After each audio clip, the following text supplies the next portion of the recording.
저는 이 한반도 땅이 하나님 앞에 설 수 있는 길이 있다면 하나님께서 복을 주시고 지켜주셔야 됩니다. 하나님께서 이 땅에 지금까지 복을 주셔서요, 하나님께서 끊임없이 복을 주시고 지켜주셔야 됩니다. 그리고 하나님께서 그 얼굴 빛을 비추어 주셔서, 광명한 빛이 비추어져서 은혜가 임해야 됩니다. 교회도 은혜가 충만해야 돼요. 그러니까 하나님께서 우리에게, 우리를 소중히 여기셔서 우리를 받들어 올리셔서, 우리를 들어 올리시면서 우리에게 너 걱정하지 마, 내가 너 들어 올렸잖아, 너 평안해 하고 주님께서 우리에게 샬롬, 평강을 주셔야 합니다. 이스라엘 민족이, 지금 이스라엘 민족이 될 수 있었던 것은 제사장들이, 하나님 앞에 예배하는 예배자들이 하나님 앞에 엘샤다이, 전능하신 하나님이 사맥, 이 땅 이 민족 하나님의 백성들을 지켜주십시오 하고 선지자들이 전부 다, 제사장들이 예배 때마다 뭐 절기 때마다 손을 들고 나와서 축복해요. 예베레카 아도나이 베이시메레카 야엘 아도나이 파나브엘레카 비훈네카 이샤 아도나이 파나브엘레카 베아셈 르카 샬롬, 이 내용을 가지고 계속 축복하는 거예요. 예배 시간에 하나님의 은혜와 평강이 임하실 줄 믿습니다. 주님께서 우리와 함께 하셔서 주님 앞에 나올 때마다 하나님께서 우리에게 복을 주시고 우리를 지켜주시고, 이 한반도 땅의 위기가 참 많았어요. 제가 역사적으로 봤을 때 최근세사를 살펴본다고 한다면 최근세 위기가 아주 위험한 이 나라 존폐가 한반도에 이 한국이라고 하는, 코리아라고 하는 나라 존재 자체가 소멸되고 사라질 뻔한 위기가 20세기에 2번 있었어요. 크게 이 땅이. 첫 번째 그 위기는 20세기 한반도 첫 번째 위기는 조선시대 때 일어났었습니다. 1884년도에 그 기독교가 우리나라에 들어오기 시작합니다. 알렌 선교. 기독교가 우리나라에 들어올 때, 그때 조선의 정치를 하고 있는 사람들, 한반도 땅에 이 알렌 선교사를 통해서 최초의 의료 선교사가 들어오고, 그 다음에 언더우드 아펜젤러루스 선교사가 들어오잖아요. 그때 조선 정치를 하고 있던 고종, 그 시대 사람들은 조선이 살 길은 러시아하고 통상을 맺고 러시아의 도움 없이는 살 수 없을 거라고 생각을 해요. 그리고 조로 통상 조약을 맺고 1896년 어려움에 처했을 때, 갈등이 일어나는, 정치적인 내분이 일어나고 갈등이 일어날 때 아관 파천을 합니다. 아관이라는 게 아라사, 그러니까 러시아, 소련을 말하는 거고요. 러시아를 파천이라고 하는 게 그 공사관이 그쪽으로, 고종 황제하고 그 아들이 망명을 한 거예요. 러시아 사람들은, 우리는 아관 파천이라고 얘기하지만 그 사람, 러시아 사람들은 야, 조선의 황제, 조선의 왕과 그 왕세자가 망명을 했다, 우리나라로. 이게 러시아 사람들이 쓰는 용어예요. 그러니까 러시아 사람들이 뭐라고 생각해요? 야, 이제 이 조선 땅은 우리 거다 라고 생각을 해서 무례한 행동을 하죠. 1903년도에 용안포 사건이라고 무력으로 침공해, 러시아. 무력으로 침공하고 나서는 우리한테 조차시켜. 우리가 여기 통치할 테니까 빌려줘. 빌려줘라가 아니고 강제로 뺏으려고 했던 거죠.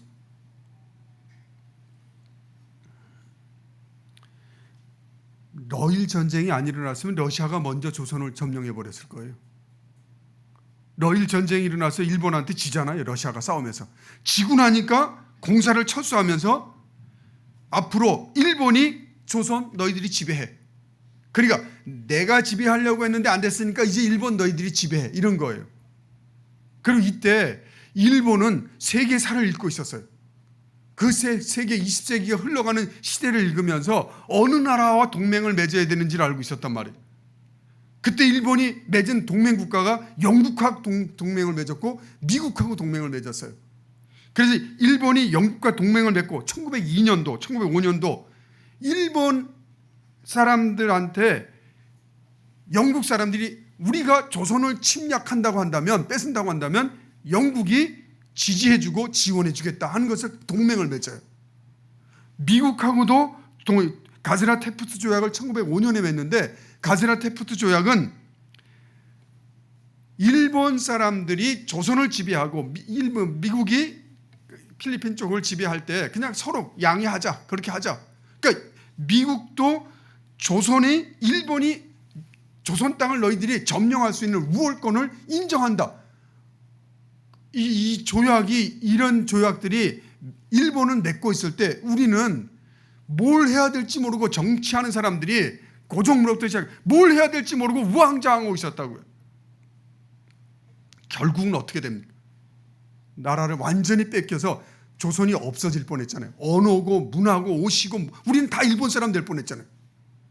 조선이라는 땅이 한반도에서 사라질 뻔. 36년 동안 우리는 35년 36년 동안 우리는 일제 하에 있으면서 우리 나라 자체가 없었고요. 그러니까 독립하려고 애를 썼지만 길이 없었어요. 우리 스스로 독립할 힘 자체가 있었다면 또다시 이렇게 남북이 쪼개지지 않았죠. 우리 힘이 없었다고요. 나라 전체를 살릴 길이 없었으니까 이미 나라는 20세기에 한번 망하고 없어진 거예요. 한반도 땅에 있는 코리아라고 하는 나라는 한번 사라진 거죠. 영국과 미국이 기독교인들을, 영국 사람들이나 우리는 영국 사람이나 미국 사람들이 기독교 신앙을 갖고 있다는 걸 잘 알고 있고 기독교 국가에 준하는 활동을 한다는 것을 알고 있잖아요. 결국 독립운동할 때 정치인들은 조선의 독립을 일본으로부터 벗어날 수 있는 답을 찾아낼 길이 없었어요. 설득을 누가 시킨 거냐면 남한의 한반도 땅에 들어와 있던 선교사들이, 또 기독교인들이, 그 소수의 기독교인들이 독립운동을 하기 위해서 미국 땅에 가서 지금 저 일제가 나라만 뺏은 게 아니라 기독교 신앙을 박해한다, 기독교인들을 박해한다, 이거로 설득을 겨우겨우 하면서 독립운동을 이끌어갔어요. 그 이승만이 쓴 책이 이 한국교회 핍박이라고 하는 책을 1913년도에 쓰게 됩니다. 한일 합방 이후에. 백오인 사건이라는 게 일어났는데 일본이 우리나라를 딱 쳐들어와서 점령했어요. 다 차지하고 보니까 제일 위험한 존재가 기독교인이에요. 숫자는 많지 않은데 저 기독교인들이 이 조선 땅에 끼치고 있는 영향력이, 그러니까 극히 짧은 시간에 어떤 일이 있었느냐면 기독교가 들어오면서 놀랍게도 하나님께서 1907년 대부흥운동, 성령이 강림하는 엄청난 운동이 일어나고 의식이 있는 사람, 깨어있는 사람들이 다 기독교를 받아들여요. 기독교 신앙을 가지고 이 시대와 이 역사를 보는 눈을 갖게 됩니다. 그러니까 이 숫자는 적은데도 일본이 제국주의자들이 쳐들어와서 보니까 저거 기독교인들 가만뒀다가는 이게 문제가 생기겠다. 기독교인을 잡을 방법은 뭔가 만들어내야 되는데 일본의 총독이었던 데라우치 암살 사건을 기독교인들이 주도했다고 하면서 하지도 않은 일을 꾸며서 600몇 명을 일본 순사들이 와서 무작위로 잡아갔어요. 이렇게 잡아갔어요. 저 기독교인들이다. 머리 뒤집어 씌워놓고 저놈들이 우리 총독을 죽이려고 했다 그러고 잡아가서 그 중에 105명, 105인 사건이라고 말하는 이유는 이 600명 중에 105명을 감옥에 쳐놓고 다 지도자들이었어요. 그때 우리 땅에 들어왔던, 미국에서 박사학위를 받고 들어와서 YMCA 청년들을 깨우겠다고 전국을 2바퀴나 돌면서 활동을 하던 사람이 이승만이라고 하는 청년이 있었어요. 나중에 대통령이 됐어요. 전도했던 사람이에요. 이 민족이 살 길은 말씀을 들어야 된다고 YMCA에서 영맨 크리스찬 어소시에이션, YMCA에서 영맨들, 젊은 사람들에게 이 민족의 미래는 달려있다, 다음 세대가 달려있다, 이거 강의하고 돌아다니는데 각 지역을 다니다 보니까 다 일본 사람들이 다 기독교인들을 박해하는 거예요. 그래서 그 내용을 딱 정리했다. 105인 사건 중심으로 해서 하와이로 가갖고 바로 1년 동안, 몇 개월 동안 가서 제일 먼저 한 게 이걸 쓴 거예요. 그리고 침례교단, 감리교단, 뭐 이런 미국 안에 있는 총회 기구를 찾아가갖고 그 책들을 주면서 적어도 미국의 기독교인들은 정치하는 사람은 아니지 않느냐. 미국하고 일본이 같이 한편 먹고 동맹을 맺었는지 모르지만 이 일본 제국주의자들이 결국은 한반도 땅에 전도됐던 기독교인들을 박해하고 있다. 그걸 가지고 설득을 한 거예요. 이거 잘못된 사람들이다. 이거 문제 있는 사람들이다. 남의 나라를 쳐들어가서 강제로 합병하고 인권을 유린하고 사람을 죽인 사람들이다. 이걸 설교하고 설득했던 거예요. 카이로 회담 일어났을 때요, 2차 세계대전이 일어나면서 이제 일본이 본색을 드러내기 시작했잖아요. 미국하고 동맹이 어디 있어요? 미국과 치겠다고 덤벼들었는데. 그러니까 영국과 미국과 카이로는 이집트예요. 이집트에서 그때 당시 중화민국의 그 최고 지도자들이 모여서 카이로 회담을 하면서 최초로 야 이거 가만히 보니까 한반도 땅에 조선이라고 하는 나라, 이 사람들이 보니까 노예처럼 이 한 나라가 점령에 들어가서 나라 전체 백성들을 노예로 만들고 하고 있는데 노예로부터 해방시켜야 되지 않겠느냐, 독립시켜야 되지 않겠느냐 하고 하는 최초의 논의가 이 카이로에서 일어나요. 우리는 2차 세계대전에 참여할 수가 없어요. 독립군이 무슨 2차 세계대전에 참여하고 그러겠어요.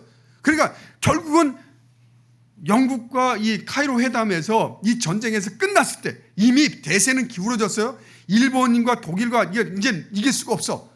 이 싸움에서 전쟁이 끝났을 때 한반도를, 여기 조선 땅을 독립시켜주자, 코리안들을 다시 독립시켜주자 하는 거를 문서를 처음 작성하는데, 배경을 보니까 일반 문서에는 안 나오는데 2013년 미 국무부 비밀 문서가 한 50년의 그 기간이 지나면 해제시켜주거든요. 그 비밀 문서를 보니까 이런 내용이 나오는 거예요.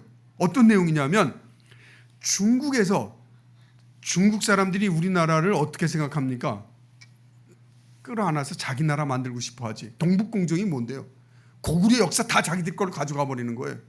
그러니까 지금도 그러고 있는 판인데, 이때 당시에 장제스가 그때 당시에 참여했었는데, 회의에 참여했을 때 사실은 무슨 뭐 회담이 공식적으로 이루어진 것도 아니고, 이 만찬 시간에 루즈벨트가 얘기 끝에 중국 국민 정부였던 국방최고위원회 위원장 장제스한테 조선 독립시키자. 그 나라 뺏겼는데 좀 일본 놈이 중국 뺏은 땅덩이 너희들 다 회복시키고 저 조선이라는 나라도 회복시켜야 되지 않겠느냐, 독립시켜주라니까 얼떨결에 그게 맞습니다, 그래야죠 이러고 넘어갔어. 그래서 이게 통과됐는데, 해놓고 가서 장제스가 가만히 생각해 보니까 아까운 거야. 이 조선 땅을 이거 독립시키고 나서 전쟁에서 승전 국가들이 나눠 가질 수 있는데, 그럼 중국이 같이 참여했으니까 이기거나 전쟁 2차전 끝나고 나면 조선 땅을 자기가 가지면 될 거 아니야, 중국이. 그래서 다시 조선을 달라고 그랬대. 그럼 말하는 이유가, 원래 조선은 중국한테 속국으로 있으면서 조공바치던 나라다. 우리 땅 영토나 마찬가지다. 그러니까 우리한테 달라고 다시 요구를 했는데, 이미 회담 끝나고 회의 안 된다, 바꿀 수 없다. 그래서 통과된 거예요. 중국에 넘어갈 뻔했어요. 한번 이 지도 보세요. 이게 지금 이해가 되셔야 돼. 중국의 소수민족이라고 얘기할 때, 소수민족이 55개 소수민족 전체가 1억 1379만 명이에요. 지금 위구르족이나 티베트족이 중국으로부터 독립하고 싶지만 독립이 안 돼. 중국이 허락을 하지 않아요. 몽골 쪽에도, 몽골도 나눠졌잖아요. 반으로 나눠갖고 외몽골, 내몽골로 갖고, 저 몽골도 자기들이 독립하고 싶은데 중국이 허락을 안 해주지. 중국이라고 하는. 그리고 조선족 그때 219만 명이 중국으로 지금 들어가서, 조선족은 지금 우리 민족이 아니라고 생각하지만 우리 민족이에요, 같은. 근데 219만 명을 잘라간 거 아니에요? 압록강, 두만강 위쪽은 다. 요 조선 땅, 우리 한국 땅을 보세요. 밑에 가장 많은 짱족만 해도 1800만 명이에요. 이거를 다, 짱족은 자기 독립국가였는데 그 국립국가도 중국이 다 소수민족을 다 흡수해버린 거예요, 지금 현재. 그때 이 조선, 우리 한국 땅 저 조그만 거 흡수 안 하고 싶었겠냐 그 말이에요. 한번 지도 한번 딱 보세요. 중국 입장에서 얼마든지 우리나라가 없어질 수가 있었던 거죠, 이 상황에서. 저는 이걸 역사적으로, 역사학자들이 이거 왜 이 루즈벨트가 이런 얘기를 해서 이걸 독립시켜줬는지에 대해서 잘 설명을 못해요. 저는 뒤쪽에 하나님의 역사가 있었다고 믿습니다. 하나님의 역사가 아니고는 이건 설명이 안 됩니다. 미국 입장에서 그냥 넘겨줄 수 있고, 이미 가즈라테프트 조약을 맺었던 미국이에요. 그러니까 조선 땅 하나 중국에 넘겨주는 건 아무것도 아닌 거예요. 이 조그만 땅인데, 미국이랑 거대 대륙국가 입장에서 봤을 때는. 그런데 이게 우리가 지금 독립을 우리에게 시키는데, 그런데 독립 그 문서를 보니까 애매한 글자가 있어. 다시 거꾸로 넘겨보십시오. 빨간 글씨가 보여야 돼. 제가 영문으로 다 보려고 하다가 지금 뺀 겁니다. 문구 가운데 독립을 시키는데 한국 인민의 노예 상태를 유념해서 in the course 요 단어가 들어갔어요. 요게 굉장히 애매모호한 거예요. 이거 가지고 그 이승만은 이거는 숨은 의도가 있단 말이에요. 이게 뭐냐면 일이 순조롭게 진행되면 독립 상태가 할 수 있겠다. 누가 또 여기 지금 노리고 있었냐면 소련이 사실은 이 한반도를 자기가 먹으려고 또 준비하고 있었는데 지금 스탈린은 지금 회의에 아직 안 들어온 거예요. 나중에 협상하면서 반토막을 잘라낸 이유가 그거예요. 소련이 넘겨 가지려고. 그러니까 이 상황 자체가 그렇게 쉽게 우리가 독립이 온 거라고 생각을 하면 안 됩니다. 하나님께서 이건 하나님의 특별한 하나님의 목적과 이유가 있기 때문에 이 조그만 땅을 하나님이 보존시키고 싶었다는 사실을 아셔야 돼요. 자, 넘겨보세요. 두 번째 위기입니다. 20세기 한반도의 두 번째 위기는 6.25 전쟁인데 6.25 전쟁도 사람들이 대충 하는 것 같아요. 이게 우리 한반도가 완전히 끝장날 수 있는 그런 전쟁이었다는 생각을 이걸 못하네. 완전히 공산주의 국가가 될 수 있는 이런 상황이었다고. 이 6.25 전쟁 자체가 북한이 그때 전쟁을 했을 때 남한에 2배의 병력을 갖고 있는데 이게 보통 병력이 아니라 중국을 공산화시킬 때 실제 전투에 투입했던 조선족들 이런 사람들이 실전 경험, 전투 경험을 가진 사람이 다수의 부대를 가지고 있었어요. 그러니까 전쟁 경험을 가진 부대가 남한은 없어요. 군인이라고 해봤자 전쟁을 해본 군인하고 전쟁을 한 번도 해보지 않은 군인하고 전쟁 싸움을 하면 누가 이길 것 같습니까? 거기다가 숫자도 배고 소련제 최신의 전차가 240대가 밀고 내려오는데 남한에는 전차가 한 대도 없어서 전투기도 북한에서 갖고 있었던 비행기 전투기의 10분의 1뿐이 안 되는 전투기를 가지고 있었고 거기다가 중요한 거는 스탈린이 김일성에게 전쟁 허락할 때 조건이 뭐였냐면 중국이 도와준다고 하면 나도 허락해 주겠다 했어요. 중국이 어느 정도 김일성에게 도와준다고 약속을 했냐면 1950년 전쟁이 일어나기 전 6월 일어나기 전 5월 그러니까 한 달 전에 김일성에게 약속을 한 거예요. 전쟁 직전에 모택동이 북경에서 김일성을 만났을 때 우리는 약 7만 명의 조선족 중공군 부대를 북한으로 이동시켰고 약 40만 명의 병력을 이미 동북부 지역에 배치했고 12만 명의 야전 부대를 신속하게 북경선에 투입할 수 있도록 중국의 중앙지역에 위치하도록 명령했다. 이미 5월 달에 이 모든 게 준비되어 있었기 때문에 막강한 중국과 소련이 북한에 훈련된 준비된 사람을 갖고 남한을 치는 거야. 남한은 이때 뭐 하고 있었냐면요. 미국의 극동 방어선인 에치슨 라인이 이미 제외됐고요. 미국이 철수한 상황. 아니 미국이 우리나라에서 지금 철수한 상황이에요. 이 전쟁이 일어났을 때 철수하고 에치슨 라인이라는 게 뭐냐면 그 위험한 일이 벌어지면 일본까지 손을 천고 나머지는 그냥 내버려 두는 거야. 도와줄 이유도 없어 미국이. 왜 정치하는 사람들이 이 시대나 이 상황에 대해서 안보의식에 이게 왜 그렇게 없냐 이 말이에요. 나라가 한순간에 끝장날 거라는 생각을 전혀 안 하는 거예요. 설마 무슨 이런 일이 일어날까 하고. 국내에서는요 정치적 이념적으로 아주 극심한 대립과 혼란이 일어나면서 남한의 국내에 그 침투했던 공산주의자들에 의해서 그냥 각 지역에서 데모 같은 게 일어나니까 군부대가 나라를 국경선을 지키고 있는 게 아니라 군부대가 제주도에 9연대 파송, 여수에는 14연대, 대구에는 6연대 이 나라를 지킬 사람들이 데모 진압하려고 군부대들이 다 여기 다 투입돼 있었어. 거기다가 농번기라고 이제 농번기니까 가서 농사일 도와주려고 군인들을 휴가를 보냈어. 야 이게 무슨 한쪽에서는 밀고 내려오려고 이 준비를 하고 있을 때 한쪽에서는 남한 땅에서는 이루고 있었단 말이에요. 전쟁 일어나자 3일 만에 서울 날아갔고요. 수복대 뺏겼고요. 한 달도 안 돼서 낙동강 같이 다 밀고 내려갔어. 진짜로 끝나는 거예요. 이게 한반도가 살 길이 없는 거예요. 무슨 뭐 위대한 영웅이 나타나서 어마어마한 일을 해서 문제가 되는 게 아니라 나라 자체가 이거는 이제 이 땅에서 우리 오늘과 같은 오늘 예배드리는 이런 예배를 드릴 수 없는 상황이 땅이 이때 일어날 수 있는 상황이 만들어진 거죠. 근데 사람들이 이걸 자꾸 뭐 인천 상륙작전의 뭐 기적 같은 역사 이런 얘기만 자꾸 하는데, 이 전쟁 한복판에 이 땅에서 전쟁이 막 일어나고 있을 때 기독교인들은 뭐 했냐 그 말이죠. 일제시대 때 기독교인들이 그 소수를 가지고도 나라 민족을 위해서 자기 목숨을 걸고 움직였던 것처럼 6.25 때도 기독교인들이 뭔가 한 게 있어야 되잖아요. 그 위기 속에 그 신앙이 그 6.25 때 그렇게 없어졌을 리가 없잖아요. 일제시대 때 순교적 신앙을 갖고 지켰던 사람들인데 뭔가 영향력이 있어야 될 거 아니겠어요? 6.25 전쟁이 일어났을 때 한참 전쟁 중에 있을 때 1952년도에 넘겨보시죠. 저 군복 입고 있는 애 안고 있는 미국 사람이 누군지 아십니까? 전 세계에서 20세기 가장 위대한 부흥을 일으킨 부흥사 빌리 그레함이 34살 나이에 한국 땅에 전쟁이 일어났대. 여기 기독교 복음이 전파되고 증거됐던 곳인데 이 젊은 사람이 여기 한국 땅을 원고해 와서 한국 사람들 고아들 도와야 되고 이제 도와야 된다고 그러면서 이 부흥사가 한국을 보고 갔는데 이 빌리 그레함이 한국을 보고 깜짝 놀랐어요. 내가 지금 빌리 그레함 얘기하려고 하는 게 아니에요. 이때 이 전쟁이 일어났을 때 한국을 보고 난 다음에 미국에 보고서를 작성했어요. 보고서 낸 게 보고서 내용이 나와요. 자, 보고서는 같이 읽어보겠습니다. 시작. 사도행전에 나타난 한국에서 재현되고 있다.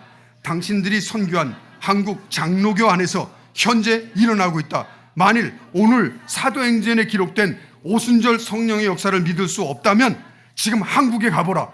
많은 피난민들이 부산 바닷가 산 언덕에 천막을 치고 난로도 피우지 않은 곳에서 새벽 4시에 열심히 기도하는 것을 볼 수 있으며 거리에서 전도하는 것을 볼 수 있다. 수백 명의 목사, 전도사가 공산당에 의해 죽임을 당하고 끌려가서 생사를 모르게 되었다. 그런 가운데서도 신학교마다 수백 명이 모여서 순교자의 뒤를 따르기로 결심하고 열심히 공부하고 있는 것을 이 눈으로 똑똑히 보았다. 34살의 빌리 그레함이 한국 땅에 와보니까 야, 이거 이럴 수가 있느냐. 성령의 역사가 장로교 안에서 일어나고 있다. 사도행전의 성령의 부흥의 역사를 보려면 한국 땅에 가보라. 이 조선 땅에 전쟁이 일어나는 이 땅에 가보라. 기독교인들은 뭐 했냐면 목숨을 걸고 기도한 거예요. 이 땅을 살려달라고. 웬만하면 공산당에 순교하면 겁이 나서도 신학교 안 갈 거예요. 먹고 살기도 힘든데 무슨 뭐 신학교 가냐 그러는데 다음 나도 순교하겠다고 신학교를 들어가. 그 신학교에 들어갔던 사람들은 다 살겠다고 한 사람들이 아니라 들어가서 나는 죽겠다 그러면서 신학교 들어가는 거예요. 복음을 전하다가 죽겠다. 이 복음이 우리 민족의 살 길이다. 하나님 앞에 이 뜨거운 열정을 가지고 6.25 한복판에서 하나님께 기도하던 사람들, 그리고 새벽마다 기도하던 사람들, 자기 목숨까지 던지면서 복음을 위해 살겠다고 하는 이런 신학생들이 결국은 하나님 앞에서 또 한 번 이 땅이 살 수 있는, 하나님께서 이 땅을 지켜주실 수 있는 은혜 가운데 들어가게 된 것입니다. 지금입니다. 또 한 번 위기가 지금 한반도에 지금 밀려오고 있습니다. 옛날 얘기할 때는 그냥 잘했나 보다 하고 넘어가겠지만 지금 또 위기가 이 한반도에 지금 밀려오고 있다고요. 오늘 오후 시간에 기도해야 할 때는 지금 6.25 전후로 됐기 때문에 이 다가오는 위기에 대한 내용을 가지고 또 1시간 반 동안 뭐 기도하는 시간들을 갖고 기도할 거고 녹화시켜서 한국교회 사람들한테, 기도하는 사람들한테 계속 전파시켜서 기도합시다 하는 얘기를 해야 되는데 오늘 예배 시간에 1시간 반 동안 이 얘기 할 수는 없잖아요. 그래서 제가 이렇게 간단하게 오후 시간에 합니다 하고 넘어간 거예요. 오늘 시편 91편에 보면 첫 번째 얘기를 한 겁니다. 사람이 살면서 여러분 개인도 위기 없이 사는 사람 하나도 없고요. 모든 사람이 다 위기를 뛰어넘고 그런 살아가는 거예요. 에릭슨이라고 하는 심리학자가 1단계부터 노년기까지 8단계까지 쭉 놓으면서 사람이 끊임없이 계속 이런 위기 속에서 실패되면 1단계 태어났을 때, 엄마 뱃속에서 태어났을 때 엄마가 때 맞춰서 젖을 주지 않고 배고프다고 하는데 주지 않고 그러면 애가 엄마를 믿지 못하게 되면 신뢰가 형성되지 않으면 기본적으로 불신이 그 무의식 속에 깊이 박혀서 평생 살면서 이 사람은 불신으로부터 벗어나지를 못한대요. 이게 불신 시스템이 작동된다는 거죠. 그래서 사실은 한 살 어렸을 때 엄마는 아이한테 신뢰를 잃어버리면 안 되죠. 애가 울면 바로 옆에서 달려가지고 끌어안아주고 계속 배고프다면 먹을 거 주지 않으면 아이가 잘못 큰다는 거예요. 1살부터 3살까지는 자율성 대 수치심, 의심인데 이때 이제 똥오줌 가리기 시작할 텐데 잘 해주지 않으면 얘가 잘못된 수치심으로 가게 되고 문제가 된다는 거예요. 3단계 3살부터 5살까지인데 이때부터는 다 내가 한대, 내가 다 한다, 내가 주도성을 키울 때니까 이때 바로 가르치지 못하면 죄책감 속에서 시달리고, 지금 한반도를 연구하는 심리학자들이 이 사람들이 이야기 가운데 한반도 지금 남한 땅이 몇 년 전까지만 해도 수치 시스템에서부터 벗어나지 못하는 그런 수준에서 계속 정치고 경제고 사회 문제가 있다고 했는데 지금은 죄책 시스템으로 들어갔어요. 한반도가 지금 남한 땅이 이게 부정적 시스템이 작동하면서 죄책 시스템으로부터 벗어나지는 못한데, 죄책감이라는 게 뭐냐면 사람이 잘못을 하거나 죄를 졌으면 이게 죄라고 인식해야 되는데 죄책감이 없는 거야. 죄를 짓고도 떳떳해, 당당해, 잡히지만 않으면 돼. 걸리지만 않으면 끝까지 그냥 당당하게 이 사회에서, 이런 사람들이 정치를 해, 이런 사람들이 경제를 활동을 해, 이런 사람들이 사업을 하고, 이런 사람, 그러니까 죄책감 자체가 이게 시스템에서 벗어나지 못하는 게 지금 상황이라 남한의 위기는 이런 위기 속에 빠져들어가고 있다. 그런데 저는 남북 관계를 쭉 봤을 때 북한은 지금 여기 노년기까지 다 갔어. 기본적으로 북한은요 서로 의심하는 불신 시스템이에요. 작동 자체가 서로 상호 의심해야 돼. 그리고 이게 수령한테 충성하나 못하느냐 이거 보면서, 그러니까 북한 사람은 처음부터 태어날 때부터 불신 시스템이 작동되게 만드는 부정적 사고를 만드는 사람들을, 북한 땅에 2천만 명이 넘는 사람을 거기다 털을 던져놓은 거예요. 그 위에다가 수치심 시스템이 작동하게 만들어놨어. 호상 비판하고 상호 비판하고 이러고 생활 총화한 이런 걸 하면서 자꾸 수치심, 사람들 앞에 공개 재판하면서 세워놓고 부끄럽게 만들고, 이래서 사람 자체가 북한 안에서 살려면 이 수치 시스템이 작동되고 거기서부터 피해 나가려고 움직이면서 사는 사람들이 됐단 말이에요. 거기다가 죄의식이 없어. 죄를 져도 자기들이 잘못했다는, 사람을 죽여도 정당화시켜. 얼마나 많은 사람을 죽이고 있습니까 지금 수령이 북한 안에서. 얼마나, 지금 북한 안에 수용소에 들어간 사람만도 6만 명이 넘어요. 자기 체제하고 맞지 않는다고 다 인권을 다 박탈시켜버린 사람들이에요. 언제든지 죽일 수 있는 사람들을 만들어 놓고, 기독교인이 그 중에 상당수 찾아요. 20만 명의 수용소 가운데 기독교인만 5만에서 6만 명이에요. 수용소에 들어간 사람들이. 북한이 열등감이 얼마나 큰지 몰라요. 자존심은 센데 자존감이 없어 사람들이. 거기다가 자기 한민족으로서 정체성마저 다 잊어버리고, 지금 김정은이 뭐래, 이제 같은 민족도 아니래, 동질 민족도 아니래 우리하고, 완전히 지금 단교를 해버리잖아요. 이게 왜 그렇습니까? 정체성 혼란이에요. 역할 혼란이야. 한반도 땅에 살면서 우리가 같은 민족이라는 의식을 못 갖는 거예요. 남한 땅에 살면서도 북한 땅을 우리 민족이 아니라고 생각하면 그 사람은 정체성 혼란이 일어난 거예요. 이 한반도 땅에 살면서도. 거기에 친밀대 고립인데 북한이 지금 고립으로 벗어나려고 그냥 몸부림을 치고 있잖아요. 절망. 북한 땅 아무리 연구해봐도 마지막 끝은 절망이에요. 제가 봤을 때 만약에 에릭슨이 심리학자가 북한 땅을 보면 총체적 망한 나라구나 할 거예요. 이 한반도에 이런 나라가 핵무력을 갖고 있는 거예요. 이 핵무력을 완성시키겠다고 러시아가 옆에서 도와주겠다는 거예요. 또다시 6.25와 같은 위기가 한반도 땅에 다가올 수 있는 상황이 지금 우리 앞에 서서히 지금 밀려오고 있는 상황이라 그 말입니다. 자, 아까 그 시편 21편에 보면 하나님 앞에서 새 사냥꾼의 올무가 위기라고 하는 부분이 시편 91편에 나와요. 4가지가 나오는데 이 새 사냥꾼의 올무가 지금 이 한반도 땅에 계속 밀려오고 있습니다. 그리고 심한 전염병과 어두울 때 퍼지는 전염병, 코로나 사건 이후부터 전염병 얘기, 물론 이 전염병이라고 하는 건 사람들이 서로 시기하고 질투하고 비방하고 비난하고 이런 것 때문에 무너지게 만들고 이런 것까지 포함된 용어이기도 하지만 그런 것들, 그리고 밝을 때 다가오는 재앙인데, 지금 우리나라가 세계에 어마어마한 일이 일어났어요. 1960년대에 전 세계에 중진 국가가 100개가 넘는 국가가 있었어요. 그 중에 선진국으로 진입된 나라는 13개 나라뿐이 없어요. 그 13개 나라에 우리가 들어갔어. 그건 백주야. 정말 엄청난 축복이지. 어마어마한 일이 일어났어. 그런데 지금 언제든지 우리는 아무것도 아닌 것처럼 이 분화, 우리가 누리고 있는 것들, 지금 경험하고 있는 것들을 한순간에 다 날려버릴 수 있는 절대적인 위기 속에 들어가 있어요. 사자와 독사와 젊은 사자와 뱀이 있다는 겁니다. 이 땅에 닥치고 있는 위기들이나 어려움이나 힘든 상황들, 이런 상황으로부터 우리가 벗어날 수 있는 길이 뭘까? 그리고 또 동아시아가 지금 경험하고 있는 위기가 있어요. 타키투스 트랩이라든지 투키디데스 트립, 미들 인컴 트립, 웨스터나이제이션, 프래그메이션 트립, 이런 것들이 우리 앞에 지금 눈앞에 다 다가와 있어요. 그런데 결정적으로 무서운 위기는 동아시아가 지금 경험하고 있는 위기거든요. 다 설명하는데 굉장히 긴 시간이 걸린 거라 넘어가는 거예요. 그런데 마지막 하나 더 보세요. 사자와 독사의 위기가 있어요. 지금 이 땅에 있는 사자와 독사의 위기는 어떤 위기인가 하면 The Personal Cult Trip이에요. 시진핑이 개인 우상화시키는 것이 아주 극도로 올라가 있어요. 지금 현재 중국몽 가지고. 그리고 푸틴이 제5기 광폭 행보를 지금 현재 하고 있어요.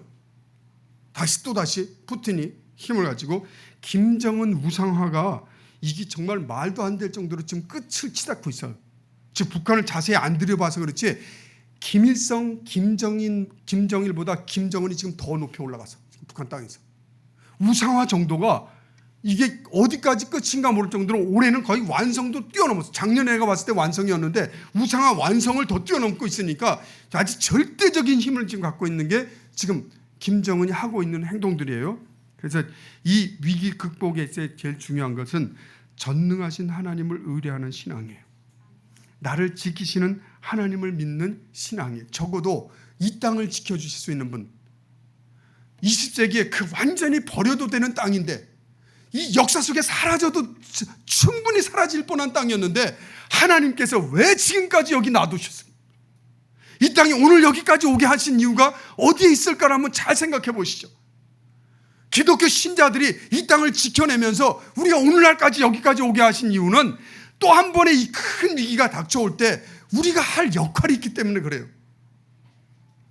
우리가 하나님 앞에서 깨어서 하나님께 지금 기도해야 될 때, 너무 지금 위기감이 안 느껴져서 기도가 안 된다 그러면 억지로라도 위기감이 뭔지에 대해서 한번 고민을 해보시죠. 저한테 1시간만 더 준다면 여러분들이 지금 얼마나 위기에 빠졌는지를 설명해 내고도 남을 거예요. 어제 제가 의사들이 모이는 자리에서 저보고 강의해라고 그래서 갔더니 예배라고 됐는데 사회 보시는 분이 오늘 강사님 말씀을 듣기 위해서 우리는 기도고 말씀이고 다 빼버리고 바로 강의 들어갑니다. 왜냐면 딱 1시간 강의뿐인 시간이 없는데 너무 아깝다고. 1시간 동안 얘기 딱 끝나고 다 의사들이 모인 거예요. 수십 명이 모여갖고 듣고 나서 강의를 듣고 난 다음에 이 사람들이 우와, 최근 몇십 년 만에 가장 중요한 말씀을 들었습니다. 이러고 있어요. 뭔가 또 깨달았다는 거니까. 저는 여러분들한테도 정말 많은 것들을 얘기하고 싶은데 오늘 알아야 될 것은 지금이 위기고 이 상황에서는 우리가 기도하는 일 외에는 다른 방법이 없다는 거예요. 6.25를 지금 맞고 6.25 기념 주일로 오늘도 하나님 앞에 지키고 있는 건데 하나님 앞에서 이 땅에 6.25가 있었다 그러고 끝나는 게 아니라 그때 도우시던 하나님, 오늘도 우리를 도우실 수 있는 그 하나님 앞에 우리를 맡기는 겁니다. 따라하시죠. 하나님을 사랑하는 자, 하나님께서 반드시 건져주십니다. 하나님의 이름을 아는 자, 하나님이 반드시 그를 높여주십니다. 하나님께 간구하는 자, 하나님이 반드시 응답해 주십니다. 그러니까 오늘 우리가 하나님 앞에 할 일은 하나님을 사랑하는 거예요. 마음과 목숨과 뜻과 힘을 다해서 하나님을 사랑하는 거예요. 예배 시간에 하나님의 사랑하는 걸 표현할 수 있잖아요. 하나님 앞에 나온 거니까 마음을 다해서 찬양하는 거예요. 마음을 다해서 기도하는 거예요. 마음을 다해서 하나님께 헌신하고 예배하는 거예요. 나를 받으소서 하고 하나님, 나를 드립니다, 나를 받으십시오 하고 하나님 앞에 전심으로 하나님께 사랑을 고백하는 거예요. 그리고 하나님의 이름을 알아야 합니다. 하나님은 우리를 살리실 수 있는 분이에요. 우리를 건지실 수 있는 분이에요. 그리고 하나님께 간구하는 자가 되어야 합니다. 엘로힘, 엘로아, 엘샤다이, 엘로연, 아도나이, 큐리오스, 야훼, 츠바오트. 하나님께서 우리에게 주신 이름들, 우리에게 허락한 이름들은 우리를 다 구원하고 살린다는 이름이에요.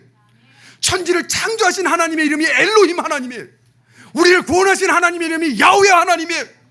그 하나님이 우리를 살려주고 우리를 도와주겠다고 하니까 우리가 믿는 하나님, 우리 기독교인들이 믿는 하나님, 삼일체 하나님, 그 하나님이 우리 이 땅과 이 민족을 지키시고 복을 주시고 은혜를 베풀어 주시고 평강을 주시고 우리를 살리실 것입니다. 그 하나님께 간구하는, 그래서 어느 때보다도 지금 이때가 우리 민족이 다가오는 위기 앞에서 기독교인이 정신을 바짝 차리고 주님 앞에 선다면 주님께서 우리를 통해서 영광 받으실 줄 믿습니다. 좋으신 하나님, 귀한 주님의 종들, 하나님의 사람들이 주님께 경배하며 특별히 6.25 주간을 맞이해서 이 땅에 다가오고 있는 위기들 또 어려운 일들 앞에 그냥 이 모든 것들을 주님께 올려드립니다. 주님, 저희를 받아주시고 이 땅을 살려주시고 또 이 민족이 전 세계를 향해 해야 될 사명을 감당할 수 있는 민족으로 서갈 수 있도록 은혜 베풀어 주시옵소서. 예수님 이름으로 기도하옵나이다. 아멘.